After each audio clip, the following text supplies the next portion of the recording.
Welcome to beautiful Sioux Falls, South Dakota. We are at the 7-on-7 Rigs Rise Above the Region Tournament. 5th year that we've been here to bring you this action. I'm Jason ANDERA, joined by Jody Norstedt. And Jody, this is always a fun event to kind of get the high school season kicked off. Yeah, I mean, you get teams from North Dakota, South Dakota, even a team from Iowa here. So these teams are seeing, athletes that they aren't as familiar with, but it's great for the offense because you get out there, get that chemistry in the passing game, and on defense, making the calls, making the coverages, and I think that's really important for these high school coaches as we get closer and closer to the start of the regular season. But let's check out our outlooks for the season for the 3 teams in Pool A. Middle of the pack. That's been the name of the game for Fargo South the last half-decade. They've hovered around a 500 record each year, but have failed to win a playoff game since 2014. This year, they're hoping their abundance of playmakers can push them deep into the postseason. It's fun for us as coaches. We try to be a little bit creative, but we don't want to do too much over the top with it. Try to keep it simple and just get the ball to our guys in space and just let them run. When we're together, whoever gets the ball, that's it. Usually, whoever's hot, they get the ball the most, and we just go with it.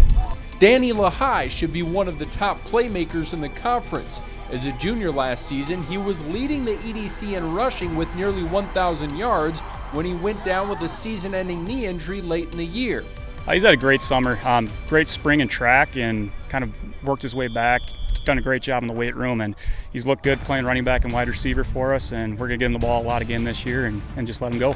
As for the quarterback spot, that'll be intriguing. Sibomana Enoch displayed explosiveness at receiver and running back last fall, but will be asked to direct the offense this year. He's a dual threat, so he's developed a lot this summer throwing the football, and obviously he was a great receiver for us and played running back when Danny went down, and so he brings a lot to our offense. With him and Danny in the backfield, it will be a good look for us. Other playmakers to keep an eye on include talented receiver Bless Flomo and a couple of interception artists in John Farr and Jamal Spivey on defense.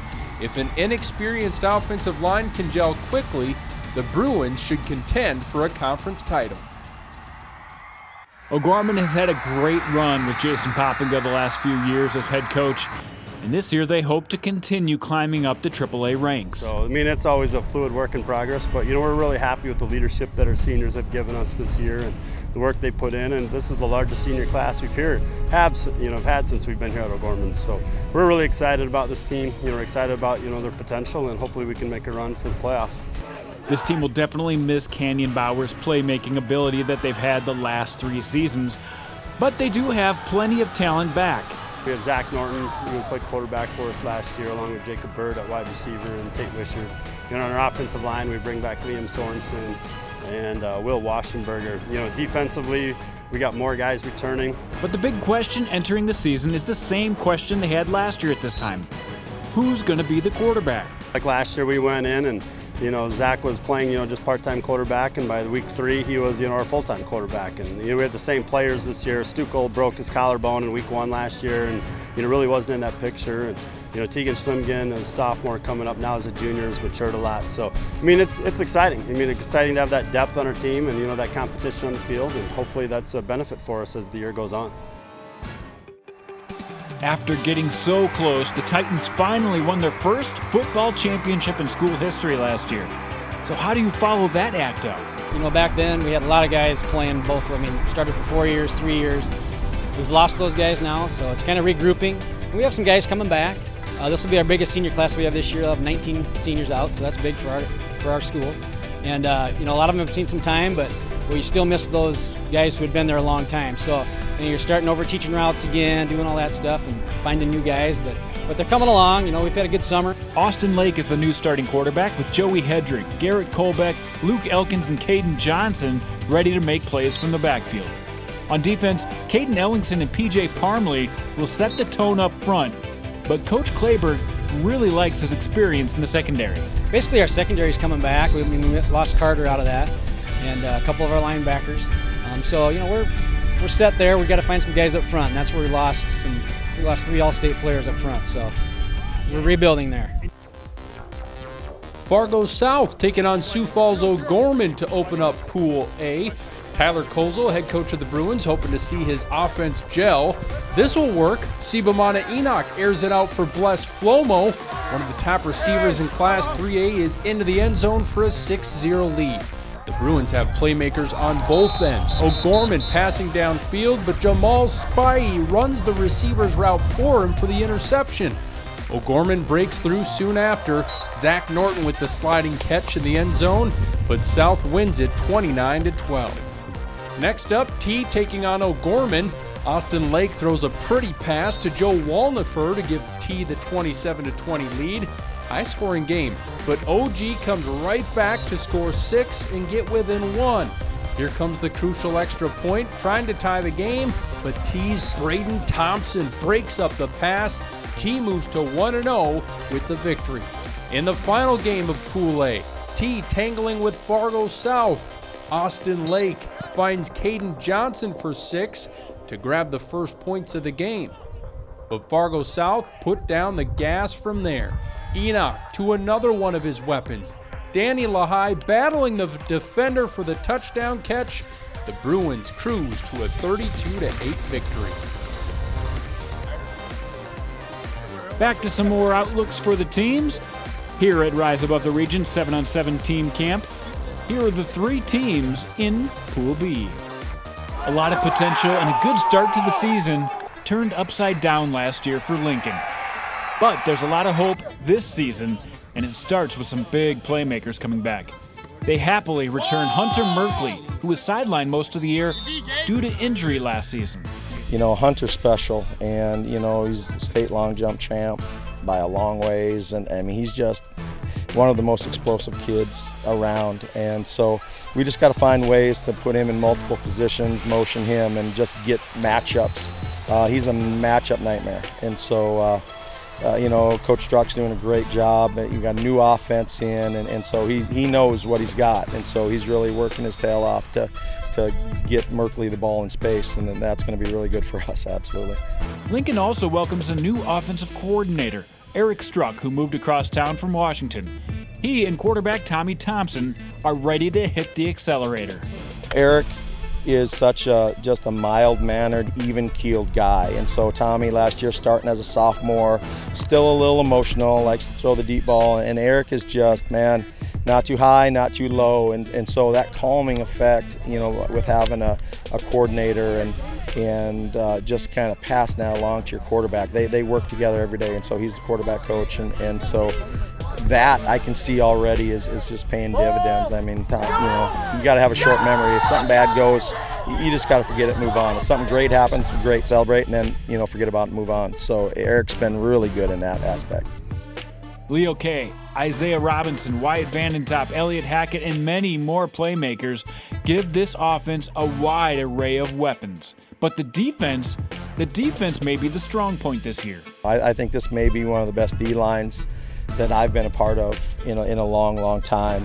Mitch Iacker, John Smith, Alex Oppold, you know, really, you know, some 3 dudes up front that are really hard to handle, and you know, we got a couple other guys too at a defensive end, and so Mitch, one of our defensive ends, has got 4 Missouri Valley offers, and so I mean, he's a really good player. Add in Aiden Sand and Sam Siegel, and the Patriots' defense could be one of the best in the class. The last time Shanley was on a football field, they were hoisting the hardware as Class 2A state champs.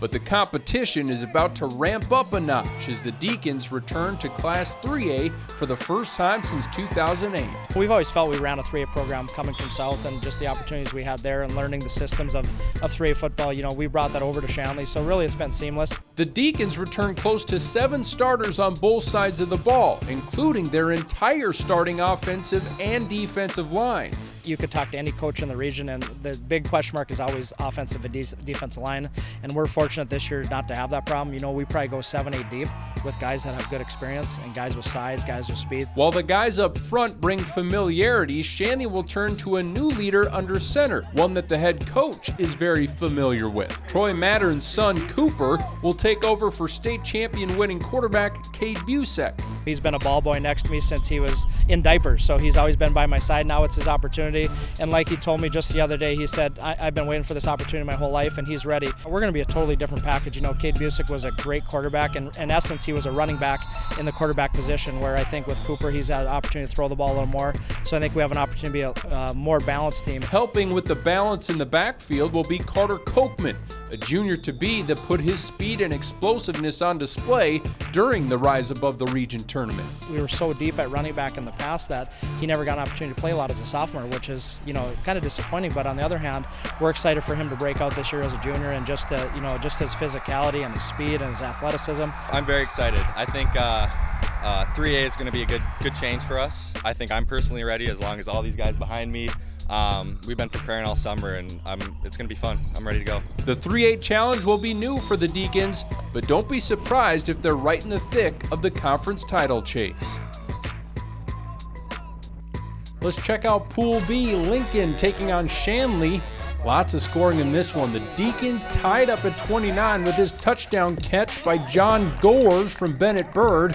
Then Tommy Thompson and the Pats, they go to Elliott Hackett in the corner. What a grab by the senior.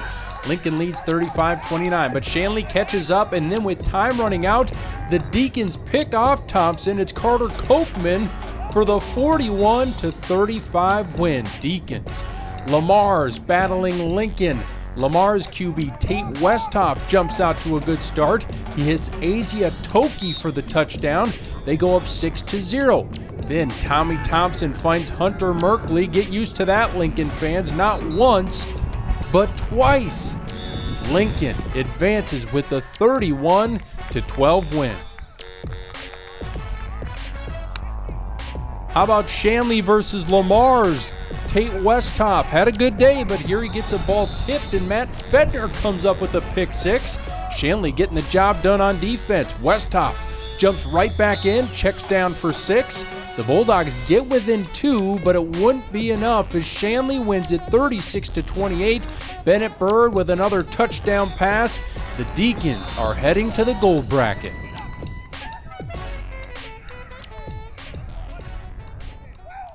Let's take a look at how the teams are ranked going into the season. In 11 AAA, Brandon Valley got all 22 first-place votes, and after that, it's anybody's guess. O'Gorman, Roosevelt, Washington, and Lincoln all get ranked and all have a chance to go all the way. In 11 AA, Pierre was the unanimous number 1. Head coach Steve STEELE likes his team's makeup. Yeah, last year I think there was a lot of question marks coming in at this time of the season, and everyone was wondering who's going to be the quarterback, who's going to be the running back, who's going to be on the line, and we had a lot of question marks and a lot of people not wondering kind of how good we would be last year, and this year, we know who the quarterback is. We're bringing back a lot of linemen, and we still have a few holes to fill, but I think it's going to be a lot more competitive this year because we've got a junior class that's a large class and a senior class who's a large class, so there's going to be a lot of competition for some of those few open spots. In Class 11A, the defending champs got all but one first-place vote. Dakota Valley, Madison, Sioux Falls Christian, West Central, and Del Rapids and Canton are all contenders. In Class 11B, I like 4 teams, the 4 top teams, Bridgewater, Emory, Ethan, St. Thomas More, Winter, and Mount Vernon Plankinton, to contend for a title. Bonhomme is the defending champs in 9AA, and they garnered most of the first-place votes. Arlington, Lake Preston, Hamlin, Clark, Willow Lake, and Viborg Hurley all on the cusp. In 9A, Sully Buttes moves up from 9B. Their head coach, Mark SENFTNER, is ready for a big season. Well, we have quality seniors, Jet Lamb, Nick Whitler, Grant Johnson, Jack Darling, and Tristan Ogle. Their leadership is going to be very important on and off the field for us. In 9B, the votes were all over the place. 6 different teams received first-place votes. Harding County got the first-place nod with just 1 first-place vote. Go figure. It's going to be wide open in 9B this year. Stay with us. Much more from Rise Above the Region, our high school football preview. We've got pool play, team outlooks, and some of the best plays you've seen all day.